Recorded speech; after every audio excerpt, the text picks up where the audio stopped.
Hello students, welcome back to the Access institute YouTube channel. Last class में हमने force start किया था। 10th ICSE का first chapter होता है ये, और उसमें हमने देखा था एक term moment of force. Moment of force का हमने फॉर्मूला ऑब्टेन किया था और देखा था कैसे ऑब्जेक्ट्स में रोटेशनल मोशन प्रोड्यूस करने के लिए जो रिस्पॉन्सिबल क्वांटिटी है वो है मोमेंट ऑफ फोर्स, और उसी को कैलकुलेट करते हुए हम लोग काफ़ी सारे न्यूमेरिकल्स आज देखने वाले हैं। उससे पहले हमने एक चीज़ देखी थी कि मोमेंट ऑफ फोर्स जो है उसका मैग्नीट्यूड आता है force multiplied by the perpendicular distance of line of action of force from pivoted point. लेकिन क्या moment of force scalar quantity है कि वेक्टर क्वांटिटी है, वो देखते हैं। एक्चुअल में मोमेंट ऑफ फोर्स जो है वो एक वेक्टर क्वांटिटी है। इसको समझने के लिए एक एग्जांपल लेते हैं। सपोज हमारे पास ये व्हील है। अगर मैं इस पे इन फोर्सेस को आप फिलहाल के लिए इग्नोर कर सकते हैं। सपोज मैं यहाँ पर एक फोर्स लगाता हूँ अपवर्ड डायरेक्शन में, एंड दिस इज 10 न्यूटन का फोर्स है। सेकेंड केस में मैं इस पॉइंट पे एक फोर्स लगाता हूँ अपवर्ड डायरेक्शन में, and this is also 10 Newton. दोनों फोर्सेस सेम हैं, दोनों अपवर्ड डायरेक्शन में हैं। क्योंकि ये दोनों फोर्सेस का line of action pivoted point से पास नहीं करेगा, इसका मतलब इनकी वजह से मोमेंट प्रोड्यूस होगा, टॉर्क प्रोड्यूस होगा, टर्निंग इफेक्ट मिलेगा। लेकिन टर्निंग इफेक्ट कितना मिलेगा वो भी फाइंड करते हैं। तो एग्जांपल के लिए मान लेते हैं, ये आप इसको एक स्टीयरिंग व्हील की तरह इमेजिन कर सकते हैं, और उसका रेडियस हम लोग मान लेते हैं। इसका रेडियस हमें दिया हुआ है suppose 2 metre, suppose 2 metre radius दिया हुआ है। अब अगर मैं कैलकुलेट करूं इस फोर्स का मोमेंट, तो उसका वैल्यू आएगा 10 मल्टीप्लाइड बाई 2। क्यों? क्योंकि इसका लाइन ऑफ एक्शन कुछ ऐसे बनेगा, और इस पे जो परपेंडिकुलर होगा वो होगा इसका रेडियस, यही होगा इस पे परपेंडिकुलर। तो force multiplied by the perpendicular distance of line of action of force from pivoted point कितना है? 2 है। That will give 20 newton metre. That will give a value of 20 newton metre. Similarly अगर आप इस केस में भी torque या moment of force calculate करते हैं, that will come out to be 20 newton metre. अब आप मुझे बताओ कि अगर मैं आपसे पूछता हूँ टोटल टॉर्क कितना हुआ है, तो अगर आप इसको सिंपली ऐड कर देते हैं तो वो वैल्यू आएगा 40 न्यूटन मीटर। अगर आप सिंपली ऐड करते हैं that will give 40 newton metre. इसका मतलब ये व्हील काफ़ी फास्ट रोटेट करना चाहिए। बट आपने एक्सपीरियंस किया होगा, आप जानते हैं कि आप अगर ये स्टीयरिंग व्हील है या कोई व्हील है जो यहाँ पे पाइवोटेड है, और आप क्या कर रहे हैं, इस तरह से सेम फोर्स लगा रहे हैं ऊपर की तरफ, सेम फोर्स। इमेजिन करो ये सिचुएशन, या ट्राई करके देखना, आप सेम फोर्स लगा रहे हैं, आप फाइंड करेंगे कि ये व्हील मूव ही नहीं करेगा। मूव ही नहीं करेगा मतलब नेट टॉर्क तो जीरो आना चाहिए। अगर ये मूव नहीं किया मतलब नेट टॉर्क जो है वो जीरो हो गया है।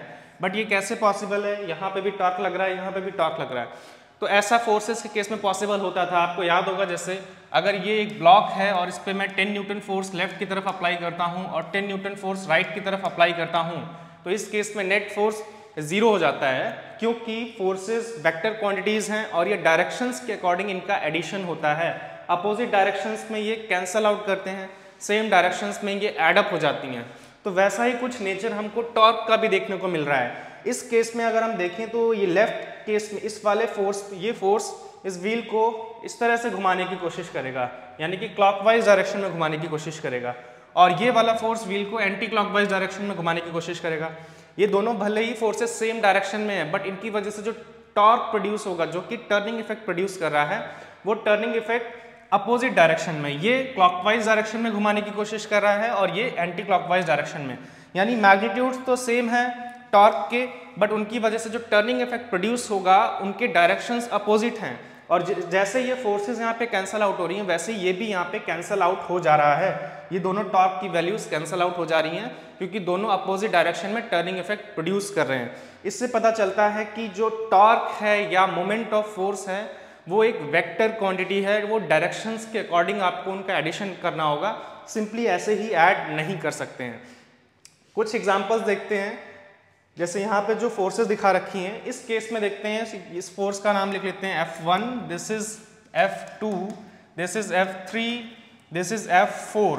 तो F1 की वजह से ये व्हील या जो भी आप ऑब्जेक्ट इमेजिन करना चाहें जो कि इस पॉइंट पे पाइवोटेड है O पे, इस फोर्स की वजह से ये क्लॉकवाइज रोटेट करने वाला है।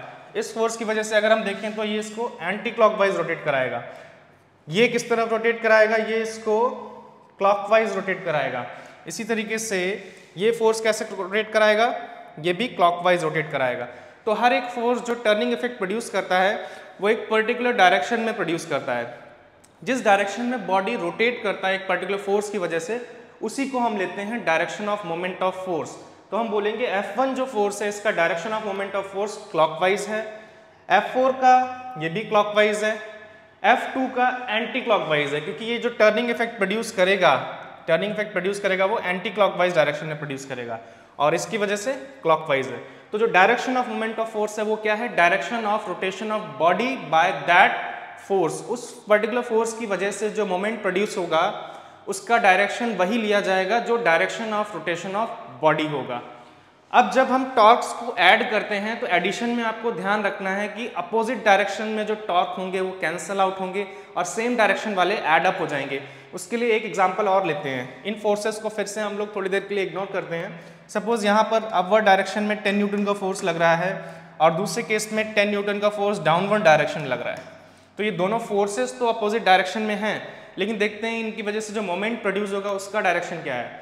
तो क्योंकि ये है पाइवोटेड पॉइंट और फोर्स ऐसे ऊपर लग रहा है, मतलब ये क्लॉकवाइज मोमेंट प्रोड्यूस करेगा, और यहाँ ये है पाइवोटेड पॉइंट, फोर्स डाउनवर्ड लग रहा है, ये भी क्लॉकवाइज मोमेंट प्रोड्यूस करेगा। भले ही फोर्सेस अपोजिट डायरेक्शन में हैं बट दोनों ही क्लॉकवाइज मोमेंट प्रोड्यूस कर रही हैं, और दोनों क्योंकि सेम डायरेक्शन में मोमेंट है तो ये एड अप हो जाएंगे और इसकी वजह से ये व्हील काफ़ी फास्ट रोटेट करना चाहिए, जो कि रियल केसेस में भी होता है। इमेजिन करो स्टीयरिंग व्हील में जब कार या व्हीकल को टर्न करना होता है तो एक साइड पे सपोज राइट टर्न लेना है, तो ये राइट टर्न के लिए राइट साइड में नीचे की तरफ फोर्स और लेफ्ट में ऊपर की तरफ अप्लाई किया जाता है, जिसकी वजह से वो रोटेट करता है।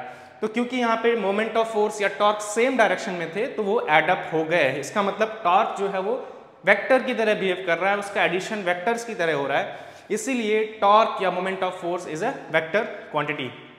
अब कंफ्यूजन ना हो कैलकुलेशंस में, एडिशन करते समय हम लोग कुछ साइन कन्वेंशंस यूज करते हैं जब टॉर्क की वैल्यूज फाइंड करते हैं। वो साइन कन्वेंशंस क्या हैं? बहुत सिंपल साइन कन्वेंशंस हैं। जब भी आप कोई टॉर्क कैलकुलेट करें और अगर वो आता है क्लॉकवाइज डायरेक्शन में, अगर आप टॉर्क कैलकुलेट करते हैं आता है क्लॉकवाइज डायरेक्शन में, तो आपको उसका वैल्यू लेना है कैलकुलेशन के पर्पज से नेगेटिव में, कैलकुलेशन के पर्पज से उसको नेगेटिव लेना है। अगर क्लॉकवाइज टॉर्क आता है उसको नेगेटिव लेना है जब हम बाद में सारे टॉर्क्स को ऐड करने जा रहे हैं। मैं इसको अप्लाई करके आपको बताऊंगा।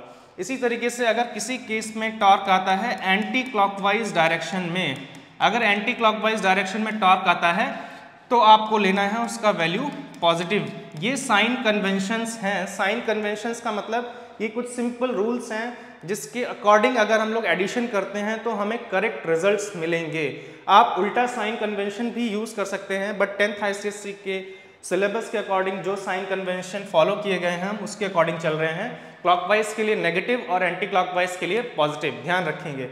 तो फिर से देखते हैं, यहाँ पे आते हैं। ये है 10 न्यूटन का फोर्स, हमने रेडियस ऑफ द व्हील लिया था 2 metre.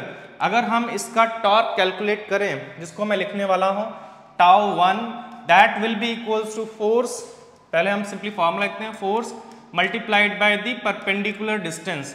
In this case the value of force is 10 Newton multiplied by this will be the perpendicular distance। ये आपको पता होना चाहिए कि टेंजेंट जो है वो रेडियस के हमेशा परपेंडिकुलर होता है। तो ये लाइन ऑफ एक्शन जो है एक्चुअल में टेंजेंट के अलॉन्ग है, इसलिए रेडियस इस पे परपेंडिकुलर होगा, इसलिए पाइवोटेड पॉइंट से line of action of force का डिस्टेंस जो है वो 2 मीटर लिया जाएगा। तो मल्टीप्लाई करेंगे हम 2 मीटर से, that will give 20 newton metre.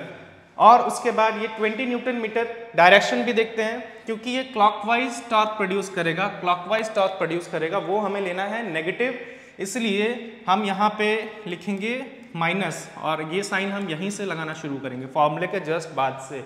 तो -20 न्यूटन मीटर टॉर्क कहलाएगा विद साइन। आप इसको इस तरह से भी रिप्रेजेंट कर सकते हैं, जब हम इस वैल्यू को यूज नहीं कर रहे हैं फर्दर कैलकुलेशंस में तो हमेशा अपने आंसर को 20 न्यूटन मीटर और ब्रैकेट में लिखना है क्लॉकवाइज। अगर आप ये वैल्यूज आगे फर्दर यूज नहीं कर रहे हैं, जैसे यूज कैसे करेंगे वो आपको मैं बताऊंगा।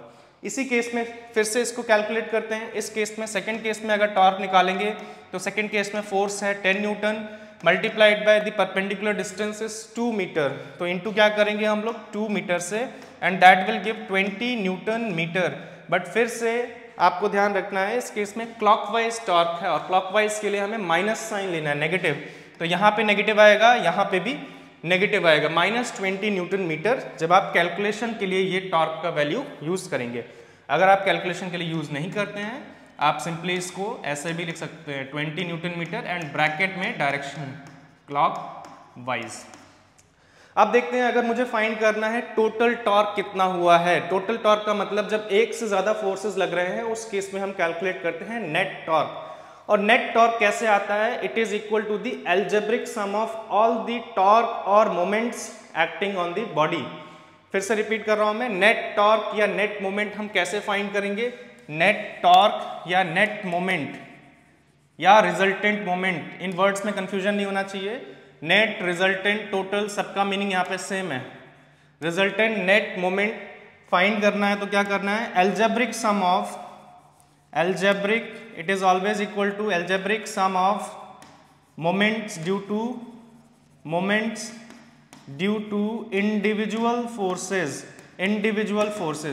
individual forces की वजह से जो मोमेंट्स आएंगे उन सब का एल्जेब्रिक सम। एल्जेब्रिक सम का मतलब है आपको साइन को कंसीडर करते हुए एडिशन करना है। जैसे अगर हम यहाँ पे नेट टॉर्क निकालें, टाउ नेट लिख रहा हूँ मैं उसको, that will be equal to tau one plus tau two. दो फोर्सेज है, दोनों फोर्स के टॉर्क। अब इनका वैल्यूज लेकिन साइन के साथ लेना है। जैसे कि पहले टॉर्क का वैल्यू है -20 न्यूटन मीटर एंड दूसरे वाले जो टॉर्क है उसका वैल्यू है, दूसरे फोर्स की वजह से जो टॉर्क है उसका वैल्यू है -20 newton metre and that will give -40 newton metre. हमेशा फाइनल आंसर में डायरेक्शन को मेंशन करना है, माइनस को हटा के डायरेक्शन को मेंशन करना है। नेगेटिव का मतलब क्या है? क्लॉकवाइज। दैट मीन्स ये 40 न्यूटन मीटर के टॉर्क से क्लॉकवाइज डायरेक्शन में रोटेट करेगा, क्लॉकवाइज डायरेक्शन में रोटेट करेगा। इस तरह से आपको कैलकुलेशंस करने हैं नेट या टोटल या रिजल्टेंट टॉर्क के, सिंपली साइन कन्वेंशंस को ध्यान रखते हुए। तो इसी पे हम लोग कुछ क्वेश्चंस करने वाले हैं। एक चीज़ और मैं आपको बता देता हूँ, क्वेश्चंस में एक चीज़ ध्यान रखेंगे कि आपको ज़रूरी नहीं ऑब्जेक्ट दिखाया गया हो और फिर भी आपसे टॉर्क कैलकुलेट करने के लिए पूछ सकता है। एग्जाम्पल बताता हूँ मैं आपको।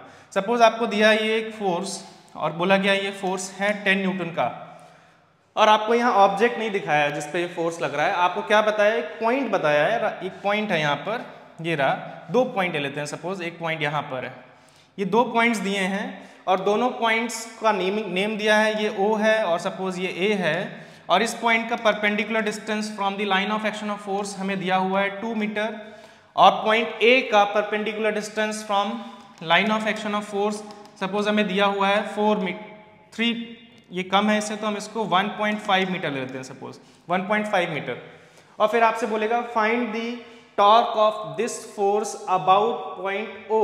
इसका मतलब यही है कि O पॉइंट हमारा पाइवोटेड पॉइंट की तरह ट्रीट करना है, वहीं से पास कर रहा होगा एक्सिस ऑफ रोटेशन। भले ही यहाँ ऑब्जेक्ट नहीं दिखाया है फिर भी हम कैलकुलेट कर सकते हैं। तो कंफ्यूज नहीं होना है कि क्वेश्चन में ऑब्जेक्ट तो दिखाया ही नहीं है, जैसे मैंने यहाँ पे आपको ऑब्जेक्ट दिखाया है।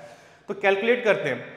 सबसे पहले फोर्स है 10 न्यूटन, परपेंडिकुलर डिस्टेंस 2 मीटर। आप टॉर्क अभी भी कैलकुलेट कर सकते हैं और टॉर्क का वैल्यू मैं डायरेक्ट लिख रहा हूँ, आएगा 20 न्यूटन मीटर, लेकिन फिर डायरेक्शन भी मेंशन करना है।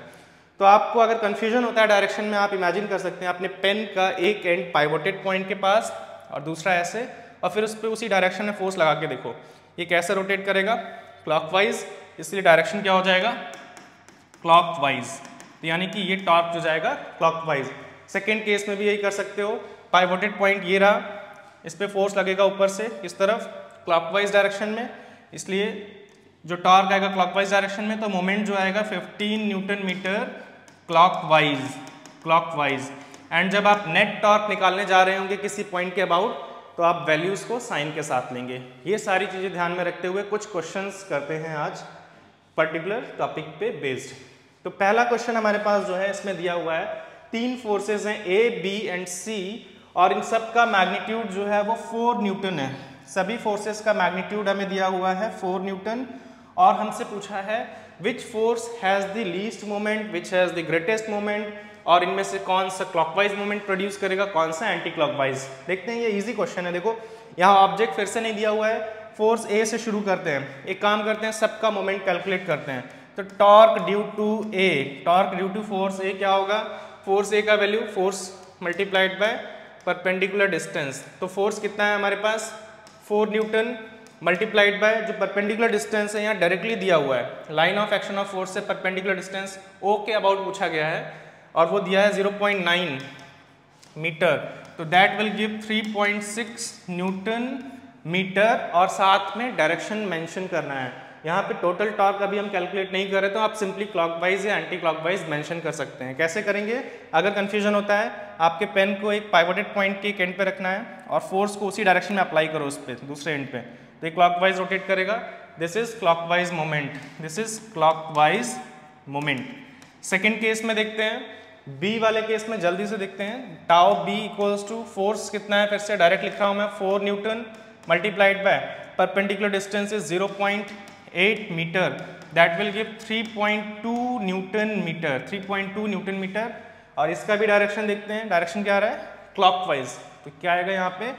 क्लॉकवाइज आएगा डायरेक्शन, क्लॉकवाइज। सी के लिए भी देखते हैं, torque due to last force C जो है इस केस में वैल्यू है 0.6 मीटर, ये जो डिस्टेंस का वैल्यू 0.6 मीटर, फोर्स 4 ही है, 4 into 0.6 metre, that will give 2.4 newton metre. And in this case the moment will be in anti clockwise direction. जिनको कंफ्यूजन होता है, मैंने आपको तरीका बताया है, पेन के एक एंड को पाइवोटेड पॉइंट पे इमेजिन करो, दूसरे एंड पे उसी डायरेक्शन में फोर्स लगाओ, that will give anti clockwise rotation. So this will B anti clockwise force, anti clockwise force. Next हमसे पूछा है विच इज लीस्ट मोमेंट, हमने कैलकुलेशन किया है, लीस्ट मोमेंट जो है वो सी के केस में आया। ग्रेटेस्ट मोमेंट किसके केस में आया है? ग्रेटेस्ट मोमेंट जो आया है वो ए के केस में। तो लीस्ट मोमेंट है सी की वजह से, ग्रेटेस्ट मोमेंट है ए की वजह से, फोर्स ए की वजह से। क्लॉकवाइज मोमेंट कौन प्रोड्यूस कर रहा है? Clockwise moment A and B produce कर रहे हैं, तो क्लॉकवाइज मोमेंट का आंसर होगा A and B. And anticlockwise moment कौन प्रोड्यूस कर रहा है? एंटी क्लॉकवाइज मोमेंट प्रोड्यूस कर रहा है सी अकेला।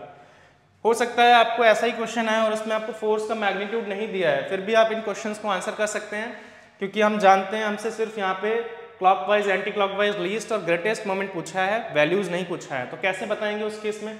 मान लेते हैं सभी फोर्सेस इक्वल है लेकिन फोर्स कितना है नहीं पता है, तो फोर्सेस सेम है तो मोमेंट डिपेंड करेगा परपेंडिकुलर डिस्टेंस पे। तो इसमें परपेंडिकुलर डिस्टेंस सबसे ज्यादा किसके केस में है? सबसे ज्यादा ए के केस में है, इसलिए इस केस में टॉर्क सबसे ज्यादा आएगा।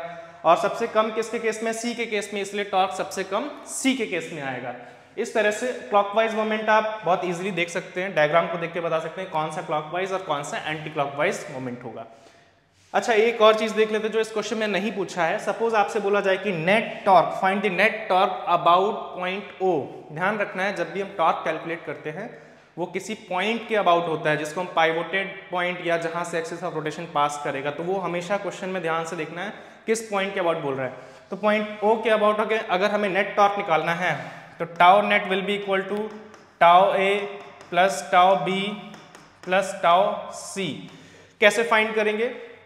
क्लॉकवाइज मोमेंट्स क्या लेना था? नेगेटिव, तो यहाँ पे हम इसका वैल्यू अगर साइन के साथ लेंगे -3.6 न्यूटन मीटर, इसका वैल्यू साइन के साथ अगर लेंगे, जब आपने यहाँ मेंशन किया है तब साइन नहीं लगाना है, ध्यान रखना है, इसलिए मैं अलग से लिख रहा हूँ -3.2 newton metre and this will be plus 2.4 newton metre. अब इनका एल्जेब्रिक सम सबको सिंपली ऐड कर देना है, that means -3.6 -3.2 and plus 2.4 newton metre.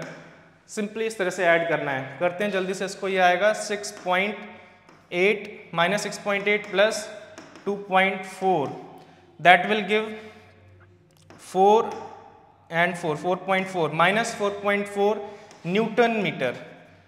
इतना करने के बाद आगे के क्वेश्चंस में भी ध्यान रखना है, इतना करने के बाद साइन को हटा के एक्चुअल डायरेक्शन मेंशन करना है। मतलब कैसे लिखना है फाइनल आंसर? 4.4 न्यूटन मीटर और उसके बाद नेगेटिव लगा है, इसका मतलब क्या?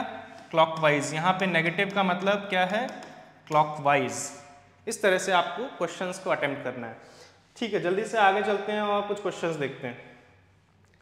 इस क्वेश्चन में क्या बोला गया है देखते हैं। इस क्वेश्चन में एक व्हील है जिसका डायमीटर दिया है, तो डाटा जो हमें दिया है उसमें डायमीटर दिया हुआ है व्हील का, that is 2 metre, diameter 2 metre दिया है।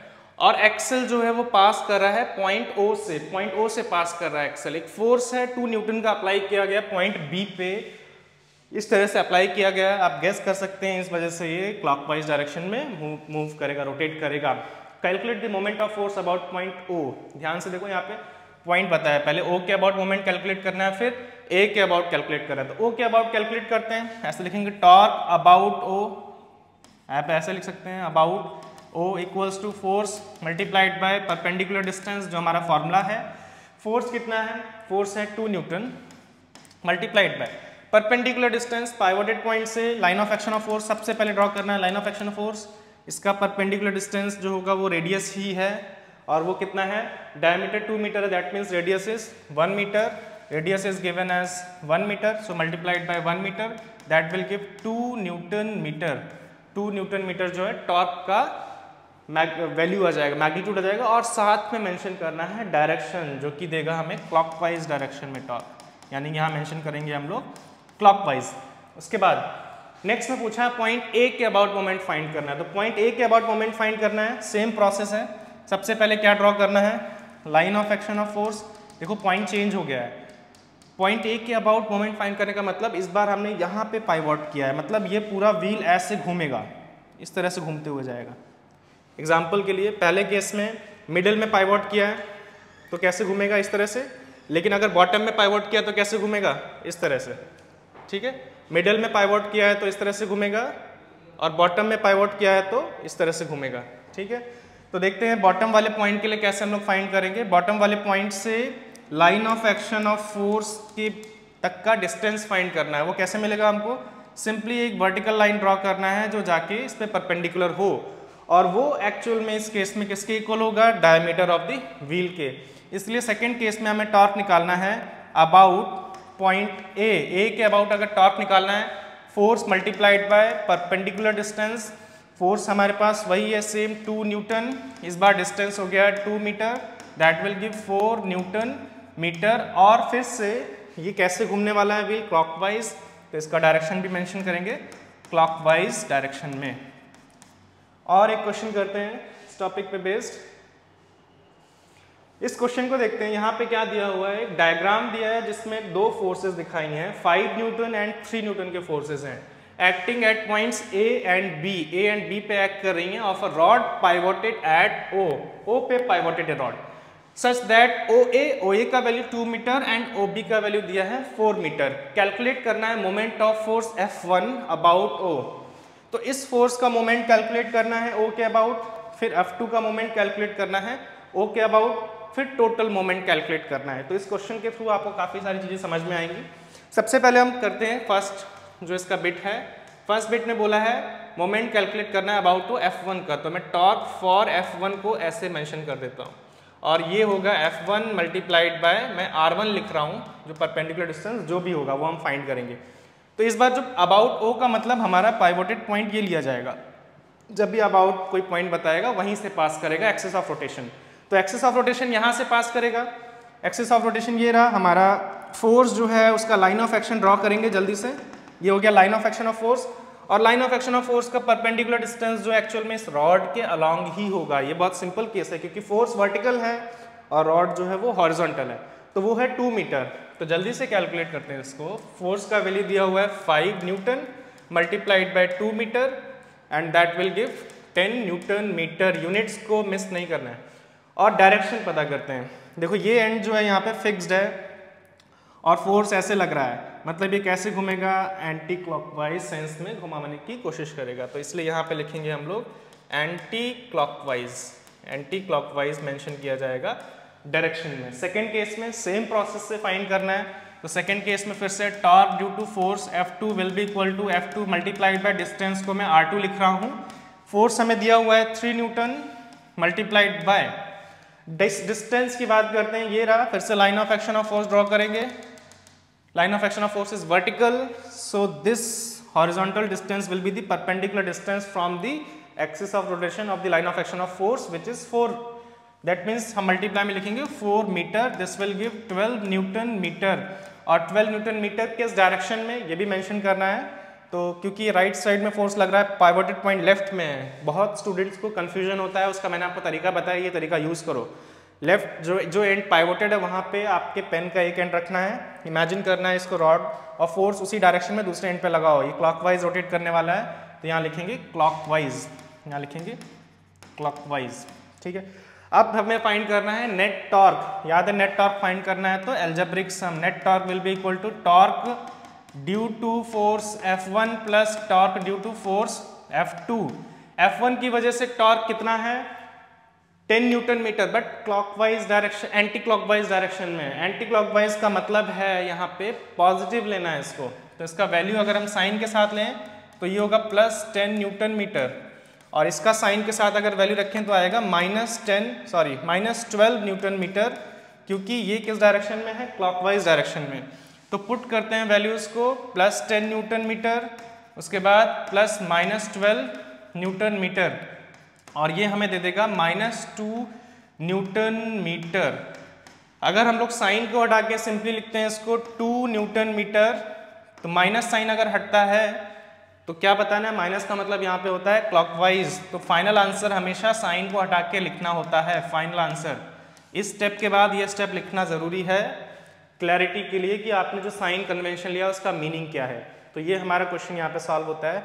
इससे पता भी क्या चलता है कि माइनस में है, मतलब ओवरऑल ये दोनों टॉर्क का जो नेट इफेक्ट वो ये होगा कि रॉड जो है वो क्लॉकवाइज रोटेट करेगा कितने टॉर्क के अंडर, 2 न्यूटन मीटर के टॉर्क के अंदर। क्योंकि ये टॉर्क अपोजिट डायरेक्शन में है तो ये कैंसिल आउट हो जा रहे हैं, इसलिए नेट टॉर्क डिक्रीज कर जा रहा है। एक 10 न्यूटन मीटर का था, एक 12 का था, बचा कितना, सिर्फ 2 न्यूटन मीटर का।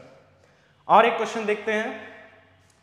इस क्वेश्चन में देखते हैं क्या पूछा गया। दो फोर्सेस हैं, 10 न्यूटन का है, एक्ट कर रही है वर्टिकल डायरेक्शन में, हम देख सकते हैं डायग्राम में भी, and downwards respectively, vertically upward and downwards at the two ends of rod A and at the ends A and B. A and B यहाँ मेंशन नहीं किया है, मैं लिख देता हूँ, ये एंड ए है and this end is B as shown in the figure. और रॉड का लेंथ हमें दिया हुआ है 4 मीटर, 4 मीटर दिया है, जो कि पाइवोटेड है कहाँ पे, पॉइंट ओ पे, यहाँ पे ये पाइवोटेड है।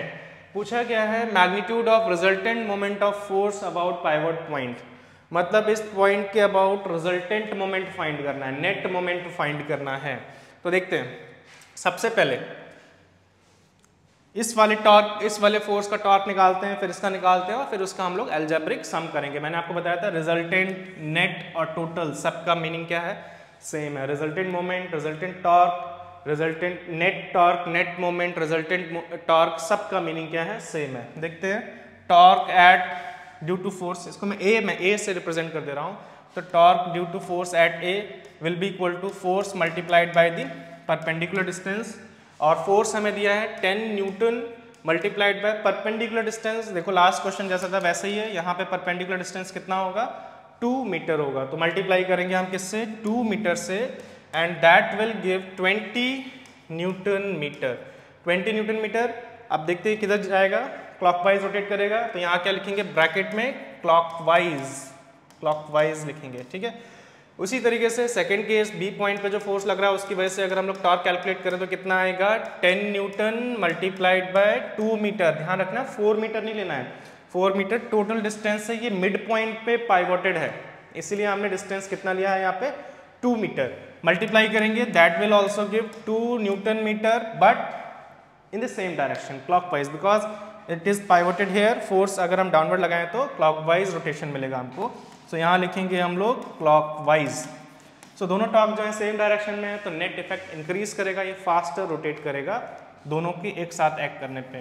तो नेट टॉर्क, या फिर जो क्वेश्चन में बोला है रिजल्टेंट टॉर्क, अगर हम लोग निकाला resultant moment, that will be sum of torque due to A and B, and that will be using sign convention रखना है। क्लॉकवाइज का मतलब नेगेटिव है यहाँ पे, तो -20 न्यूटन मीटर प्लस करना है -20 न्यूटन मीटर, दोनों ही सेम क्लॉकवाइज है। That will give -40 newton metre, -40 newton metre, that means 40 newton metre of torque in clockwise direction, clockwise direction में 40 न्यूटन मीटर का टॉर्क। तो ये हमने कैलकुलेट कर लिया टॉर्क। यहाँ पे मैं आपको एक और टॉपिक, छोटा सा टॉपिक है जो मैं यहीं पे आपको बताने वाला हूँ, और वो है हमने यहाँ पे जो कैलकुलेट किया है टॉर्क एक स्पेशल कंडीशंस में। वो स्पेशल कंडीशन क्या है, एक्चुअल में ये दोनों फोर्सेस इक्वल हैं, अगर इनका मैग्नीट्यूड देखें इक्वल हैं, बट एक्ट कर रही हैं अपोजिट डायरेक्शन में। तो ये दो फोर्सेस हैं जो सेम मैग्नीट्यूड की हैं और अपोजिट डायरेक्शन में एक्ट कर रही हैं, उनकी वजह से हम लोग टॉर्क कैलकुलेट कर रहे हैं। इन फोर्सेस को एक स्पेशल नेम दिया जाता है, इनको बोलते हैं हम लोग couple forces. Couple forces, couple force किसको बोल रहे हैं हम लोग? To forces equal in magnitude, opposite in direction, opposite in direction, but एक और इंपॉर्टेंट पॉइंट है, जैसे कि अगर एक फोर्स ऐसे लग रहा हो किसी ऑब्जेक्ट पे, एक अपवर्ड डायरेक्शन में 10 न्यूटन का फोर्स है और एक डाउनवर्ड डायरेक्शन में, तो हम इसे कपल नहीं बोलेंगे, because both are acting along the same line of action. हम उन फोर्सेस की बात कर रहे हैं जिनका line of action of force क्या है, अलग अलग है, अलग अलग है, उनको बोलते हैं हम कपल फोर्सेस। हम इसके बारे में क्यों स्पेशली बात कर रहे हैं मैं बताऊंगा। कपल फोर्सेस के केस में आप टॉर्क बहुत क्विकली कैलकुलेट कर सकते हैं, इसीलिए देखते हैं कैसे, तो जल्दी से देखते हैं। तो एक और चीज क्या मेंशन करनी है, two forces equal in magnitude, opposite in direction, acting along different line of action, acting along different lines या line of action are called couple forces. ये सिंपल डेफिनेशन है कपल फोर्सेस का। Couple forces are two equal forces acting in opposite direction and along different line of action. Different line of action के along होनी चाहिए, जैसे कि यहाँ पर है।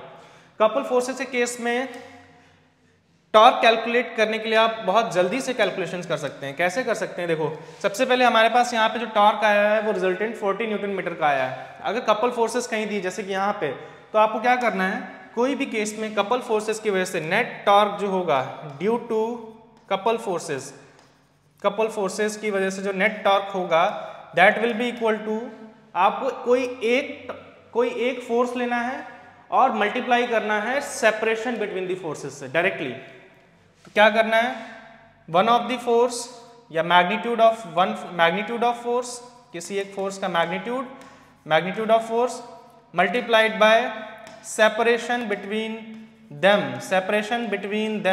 यहाँ सेपरेशन बिटवीन देम से मतलब है separation between their line of action of force. तो line of action of force दोनों का ये रहा, तो दोनों के बीच का सेपरेशन कितना हुआ है, यहाँ पे इस केस में 4 है। मैग्नीट्यूड ऑफ फोर्स कितना है, 10 न्यूटन है। डायरेक्ट आंसर आता है, देखो कैसे, 10 newton multiplied by 4 metre, that will give 40 newton metre. And दोनों कपल जो हैं, अगर आप नोटिस करें, ये ऐसे घुमाएंगे इसको, रॉड को, ये कपल फोर्सेस रॉड को ऐसे घुमाएंगे, मतलब क्लॉकवाइज में। तो आप ब्रैकेट में क्या मेंशन करेंगे, क्लॉकवाइज मेंशन करेंगे। तो जो हमारा आंसर जो है इंडिविजुअल टॉर्क को कैलकुलेट करके सम करने के बाद आया है, वही किससे आया है, डायरेक्टली कपल फोर्स वाले कॉन्सेप्ट को यूज करके। तो कॉन्सेप्ट सिंपली यही है कि two equal forces acting in opposite direction along different line of actions are called couple forces. याद रखना, सेम डायरेक्शन में हो तो कपल फोर्स नहीं होंगे। ये भी, अगर ये फोर्स अपवर्ड 10 न्यूटन है और ये वाला फोर्स अपवर्ड होता है तो इससे हम कपल फोर्स नहीं बोलेंगे। कपल फोर्सेस हमेशा अपोजिट डायरेक्शन में एक्ट करती हैं। इसके बहुत सारे एग्जांपल्स हैं। वन ऑफ द एग्जांपल हम लोग यूज करते हैं डेली लाइफ में, जब आप आपके बॉटल का कैप ओपन करने जाते हैं, तो कैप ओपन करने के लिए आप जब फोर्स लगाते हैं, आप नोटिस करना, आप जब फोर्स लगाते हैं थंब से, सपोज इस डायरेक्शन में फोर्स लगा रहे हैं, आगे 4 फिंगर मिडिल फिंगर से आप उसके अपोजिट डायरेक्शन में फोर्स लगाते हैं, उससे एक टॉर्क प्रोड्यूस होता है एंटी क्लॉकवाइज डायरेक्शन में। ऐसे जब आप टैप ओपन करते हैं उस समय भी आप कपल फोर्सेस का यूज कर रहे हैं। तो इसके एप्लीकेशंस हैं। कपल फोर्सेस के केस में आप डायरेक्टली टॉर्क कैसे कैलकुलेट करेंगे, मैग्नीट्यूड ऑफ फोर्स, मतलब टोटल मैग्नीट्यूड की बात नहीं हो रही, वन ऑफ द फोर्स का magnitude multiplied by separation between them. Separation between them मतलब separation between the line of action of force, line of action of force के बीच का सेपरेशन। ठीक है, ये ध्यान रखेंगे। एक क्वेश्चन और देखते हैं जिससे हमें फॉर्मूले को अप्लाई करने में थोड़ी क्लैरिटी आए। तो नेक्स्ट क्वेश्चन क्या है, हमें दो फोर्सेस दी गई हैं, फिर से यहाँ पे एक 10 न्यूटन का है, दूसरा भी 10 न्यूटन का है, और आप नोटिस कर सकते हैं they are acting in opposite direction. तो आपके दिमाग में स्ट्राइक करना चाहिए, यहाँ पे कपल फोर्सेस का कॉन्सेप्ट यूज किया जा सकता है। और क्या दिया है, और हमें दिया है पाइवोटेड पॉइंट O दिया हुआ है, पॉइंट दिया हुआ है O, और पाइवोटेड है कि नहीं वो तो हम क्वेश्चन से पता चलेगा। बाकी इन फोर्सेस के लाइन ऑफ एक्शन के बीच का सेपरेशन हमें 50 सेंटीमीटर दिया है। इसके अलावा 2 और पॉइंट दिए हैं, अगर आप नोटिस करें, point A and point B भी यहाँ पे दिया हुआ है। तो हमसे क्या पूछा गया है, हमसे पूछा गया पहले केस में find the resultant moment. Resultant moment मतलब जितने भी फोर्स लग रहे हैं सबका मोमेंट निकालना है, सबका टॉर्क निकालना है और सबको क्या करना है, ऐड करना है।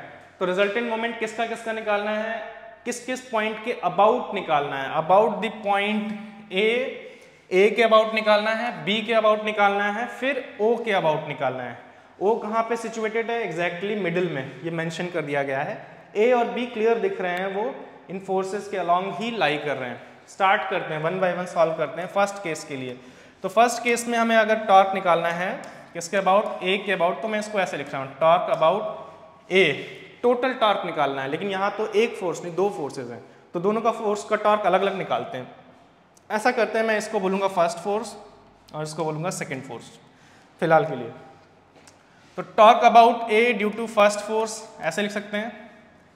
ए के अबाउट पूछा है तो फर्स्ट फोर्स का मैग्नीट्यूड लिखना होगा multiplied by the perpendicular distance. Magnitude है 10 newton multiplied by the perpendicular distance of line of action of force from the pivoted point या जिसके अबाउट हम मोमेंट निकाल रहे हैं। तो आपको पहले लाइन ऑफ एक्शन ड्रॉ करना है, ये भूलना नहीं है, जब भी क्वेश्चन सॉल्व करना है सबसे पहले ड्रॉ करना है line of action, otherwise mistake हो सकती है। तो इस line of action of force का पॉइंट ए से डिस्टेंस कितना है, वो तो उसी पे लाई कर रहा है, मतलब डिस्टेंस 0 है। अब इसमें स्टूडेंट्स को कंफ्यूजन होता है, मैं आपको समझाता हूँ। सपोज एक पॉइंट यहाँ पे होता तो line of action of force का इस पॉइंट से डिस्टेंस परपेंडिकुलर ये होता, लेकिन इस पॉइंट को अगर हम शिफ्ट करते करते करते करते लाइन ऑफ एक्शन पे ही ले आए तो डिस्टेंस तो 0 हो जाएगा। यानी कि अगर कोई point line of action of force पे ही लाई कर रहा है तो परपेंडिकुलर डिस्टेंस 0 है, उस केस में मोमेंट प्रोड्यूस नहीं कर पाएगा वो फोर्स, इसलिए यहाँ पे 0 आएगा और नेट मोमेंट इस फोर्स की वजह से जो मोमेंट है वो 0 हो जाएगा। ऐसे ही torque about A due to force 2, जिसको मैंने 2 बोला है, तो यानी F multiplied by perpendicular distance. याद रखना है यूनिट्स का भी, यूनिट्स हम लोग ऐसा यूनिट में सॉल्व करें क्वेश्चंस। तो फोर्स कितना है 10 newton multiplied by perpendicular distance of line of action of force, ये रहा line of action of force, second force की बात कर रहे हैं। किससे किसके अबाउट फाइंड कर रहे हैं, स्टूडेंट्स क्या करते हैं वो बी पॉइंट देखने लगते हैं, कभी ए ओ देखने लगते हैं। ध्यान रखना है फर्स्ट में किसमें बोला है, ए के अबाउट बोला है, तो ए पे ही ध्यान रखना है। पहले इसके लिए ए के लिए कैलकुलेट किया वो 0 आया, फिर उसके लिए भी कर रहे हैं हम लोग। क्यों कर रहे हैं, हमें रिजल्टेंट मोमेंट अबाउट ए निकालना है, मतलब सभी फोर्सेस का मोमेंट ए के अबाउट निकालना है विद साइन कन्वेंशंस, देन उनका एल्जेब्रिक सम करना है। तो अभी इसके अबाउट किसके अबाउट, ए के अबाउट निकालना है दूसरे फोर्स का। अभी बी और ओ को नहीं देखना है, ए पे ही फोकस करना है। तो ए से इसका परपेंडिकुलर डिस्टेंस तो हॉरिजॉन्टल होगा क्योंकि फोर्स जो है वर्टिकल है, तो ये परपेंडिकुलर डिस्टेंस तो दिया ही है हमें, 50 सेंटीमीटर है। ये 50 सेंटीमीटर नहीं रखना है, लेकिन यहाँ पे क्या रखना है 50 डिवाइडेड बाय 100 मीटर। हम लोग ऐसा यूनिट में सॉल्व कर रहे हैं क्वेश्चंस को, और ये हमें कितना दे देगा 5 न्यूटन मीटर देगा हमें, ये 5 न्यूटन मीटर। और डायरेक्शन क्या आएगा, डायरेक्शन भी देखो, फिर से इसको ध्यान से देखना है, इसमें भी बहुत कंफ्यूजन होता है। पॉइंट ए यहाँ पर है, फोर्स इधर लग रहा है, तो डायरेक्शन क्या आएगा क्लॉकवाइज। मैंने बताया कंफ्यूजन है तो पेन यूज करो, एक एंड को पाइवोटेड पॉइंट के पास रखो, दूसरे एंड पे फोर्स अप्लाई करो, जिस सेंस में रोटेट करेगा वही डायरेक्शन है क्लॉकवाइज। तो यहाँ पे आएगा ब्रैकेट में क्लॉकवाइज मोमेंट आएगा, क्लॉकवाइज। ठीक है, ये हो गया हमारा इंडिविजुअल मोमेंट्स। नेट मोमेंट निकालना है अबाउट ए, मतलब रिजल्टेंट मोमेंट निकालना है अबाउट ए। तो कैसे करेंगे, इंडिविजुअल मोमेंट्स को हम लोग ऐड कर देंगे, moment due to F2 and moment due to F1 about A, that will be with sign, पहले तो 0 है, ये क्लॉकवाइज है, क्लॉकवाइज का मतलब नेगेटिव साइन आएगा, तो प्लस करना है -5, that will give -5 newton metre, जो कि अल्टीमेटली लिखा जा सकता है 5 न्यूटन मीटर क्लॉकवाइज। यहाँ पे माइनस का मतलब क्या है, क्लॉकवाइज ही है। सेकेंड केस देखते हैं बी के लिए, फिर से देखेंगे सारी चीज़ें, फिर से रिपीट कर रहे हैं, सेम टाइप का ही है बी वाला पार्ट भी। Torque about B due to F1, F1 की वजह से मतलब force multiplied by perpendicular distance. Force हमें दिया हुआ है 10 newton multiplied by perpendicular distance जो है बी का F1 से, F1 का लाइन ऑफ एक्शन ये रहा और बी ये रहा, तो परपेंडिकुलर डिस्टेंस ये हो गया, यानी कि 50 centimetre, that is 50 by 100, that will again give 5 newton metre. Direction देखते हैं, इस बार हमारा पाइवोटेड पॉइंट क्या है, बी है, और फोर्स ये रहा, तो हम इसको अगर फोर्स ऐसे अप्लाई करें तो ये क्लॉकवाइज रोटेट करेगा। सो इसका भी डायरेक्शन क्या आएगा, क्लॉकवाइज ही आएगा, क्लॉकवाइज ही आएगा डायरेक्शन। सेम तरीके से torque about B due to F2 अगर हम कैलकुलेट करें F multiplied by R perpendicular, F2 के लिए B पॉइंट ये रहा, आप देखो B पॉइंट जो है वो F2 के लाइन ऑफ एक्शन पे ही लाई कर रहा है, अभी बताया था। इसका मतलब परपेंडिकुलर डिस्टेंस यहाँ 0 हो गया है, यानी कि टॉर्क इसका 0 आएगा, इस केस में टॉर्क 0 आएगा। तो नेट टॉर्क अगर हम लोग निकालें, net torque about B resultant torque अगर हम लोग निकालें तो वो कितना आने वाला है, दोनों का अलजेब्रिक सम यानी कि -5 + 0 that will be -5 newton metre, जो कि लिखा जा सकता है 5 न्यूटन मीटर क्लॉकवाइज। इसको हम लिख सकते हैं 5 न्यूटन मीटर क्लॉकवाइज। तो हमने दो केसेस के लिए फाइंड कर लिया है। मेरे ख्याल से आपको समझ में आया होगा कुछ चीज़ें, कैसे हमको जब पॉइंट जो है लाइन ऑफ एक्शन पे ही लाई करेगा तो उसका मोमेंट तो 0 हो जाएगा, क्योंकि वो फोर्स लाइन ऑफ एक्शन, उस फोर्स का line of action pivoted point से ही पास कर रहा है या एक्सिस ऑफ रोटेशन से ही पास कर रहा है, जो हम पहले डिस्कस कर चुके हैं। लास्ट केस रह गया है, हमें पॉइंट O के अबाउट भी निकालना है। तो पॉइंट O के अबाउट निकालते हैं थर्ड केस में। Torque about point O due to F1 की वजह से अगर हम लोग कैलकुलेट करते हैं तो ये रहा F1 फोर्स है हमारे पास 10 न्यूटन। अब मैं डायरेक्ट लिख रहा हूँ चीज़ों को, और ये रहा पॉइंट O, तो ये परपेंडिकुलर डिस्टेंस ये होगा। क्वेश्चन में बोला है वो कहाँ पर है, एग्जैक्टली मिडिल में लाई कर रहा है। अगर वो एग्जैक्टली मिडिल में लाई कर रहा है तो ये डिस्टेंस होगा 25 centimetre, that means 25 divided by 100। क्यों, मुझे मीटर में कन्वर्ट करना है, तो इसका वैल्यू जो आएगा वो आएगा 2.5 न्यूटन मीटर, 2.5 न्यूटन मीटर। और डायरेक्शन देखो क्लॉकवाइज, तो डायरेक्शन क्या आएगा, क्लॉकवाइज। सेम तरीके से torque about O due to F2 that will be 10 newton, force तो 10 न्यूटन ही है। परपेंडिकुलर डिस्टेंस देखते हैं, इसका लाइन ऑफ एक्शन ये रहा। O के अबाउट निकाल रहे हैं आप, A और B को नहीं देखना है। तो परपेंडिकुलर डिस्टेंस कितना है 25 सेंटीमीटर, तो मल्टीप्लाई करेंगे 25 divided by 100 to convert it into metre, that will also give 2.5 newton metre in clockwise sense, in clockwise direction.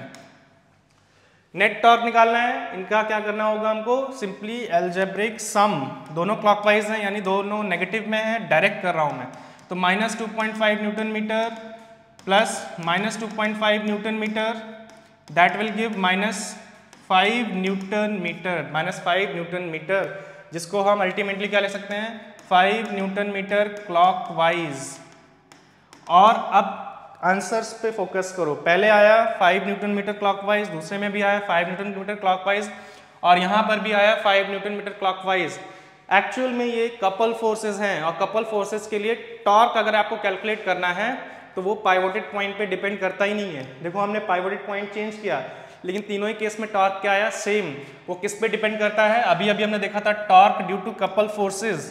Torque due to couple forces directly कैसे निकालना है, torque due to couple forces equals to magnitude of one of the force, कोई एक force लेना है उसका magnitude multiplied by separation between the line of action of the forces. तो line of action of force ये रही, इनके बीच का सेपरेशन 50 सेंटीमीटर, जो कि मीटर में होगा 50 डिवाइडेड बाय 100, 50 डिवाइडेड बाय 100, जिसमें ये जीरोस कैंसिल हो जाएंगे और आंसर आएगा 5 न्यूटन मीटर। और क्योंकि दोनों फोर्सेस ऐसे एक्ट कर रही हैं, ये इस तरफ ले जाएगी और ये क्लॉकवाइज, ये ऊपर की तरफ और ये डाउनवर्ड, इसकी वजह से जो मोशन प्रोड्यूस होगा वो आप देख सकते हैं कैसा होगा, क्लॉकवाइज प्रोड्यूस होगा, यानी यहाँ लिखेंगे हम लोग क्लॉकवाइज। तो तीनों केस के लिए जैसे ही क्वेश्चन में कपल फोर्स दिया है तो कोई भी पाइवोटेड पॉइंट हो, नेट मोमेंट जो है वो नेट मोमेंट आएगा। इंडिविजुअल की बात नहीं कर रहे हैं, इंडिविजुअल तो अलग अलग आया था, जैसे वहाँ 2.5 आया था, यहाँ 0.5 आया था, यहाँ 5.0 आया था, लेकिन नेट मोमेंट जो है वो हमेशा सेम ही आएगा कपल फोर्सेस के लिए। तो कपल फोर्सेस का कॉन्सेप्ट यूजफुल है डायरेक्ट आंसर पता करने के लिए, जिससे कि आप अपने आंसर को वेरीफाई कर सकें। कैसे, magnitude of one of the force multiplied by separation between the force independent of any pivoted point और एक्सिस ऑफ रोटेशन। तो ये कुछ क्वेश्चंस थे जो हमने टॉपिक पढ़ा था उस पर बेस्ड। मेरे ख्याल से आपको समझ में आया होगा साइन कन्वेंशन कैसे यूज करना है, टॉर्क कैसे कैलकुलेट करना है, नेट टॉर्क कैसे कैलकुलेट करना है डिफरेंट केसेस में। नेक्स्ट टॉपिक हम देखने वाले हैं सेंटर ऑफ ग्रेविटी, और उसके बाद कुछ रूलर वाले केसेस होते हैं उन पे बेस्ड हम लोग क्वेश्चंस देखेंगे, इसी पर्टिकुलर टॉपिक पे बेस्ड है जो प्रिंसिपल ऑफ मोमेंट्स के अंदर आते हैं। तो आज का क्लास हम लोग यहीं पे एंड करते हैं। Thank you.